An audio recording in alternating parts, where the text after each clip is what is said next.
নথি আমার টাইম কিন্তু হয়নি তখন ওই প্রার্থনা খেয়াল হয়ে গেল। বাবা কি করলে, না বাবা আমার বর্ষা নির্দেশ, আমার টাইম হয়ে গেছে, তাতে কাপড়টা পালাবো না, কাপড় পালাতে টাইম বাড়া যাবে।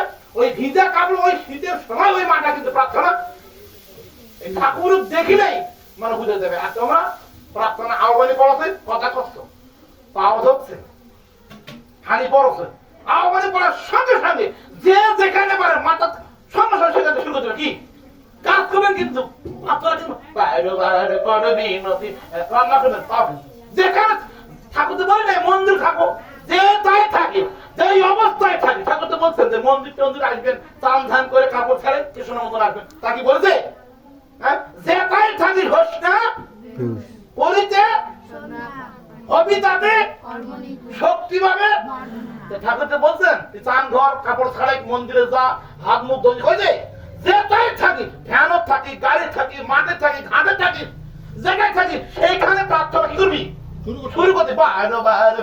কিন্তু এটা কই কটা কে কটা করি মন্দির আমি চাইনি প্রার্থনা করি, যে মন্দির তুই না যায় খেপানি বাইরে শুরু করবি আলু শান্তি আর বাইরে বাইরে কর। তখন কাঁটা বাড়ির লোক তখন আসবি, দিনের বাড়িতে লোক আসবে, মথুরা বোঝা ওমা এই বিরতি বাবা কি কথা বাইরে আসবে বসবা দিবি কিন্তু কথা বলবি না ওই প্রার্থনা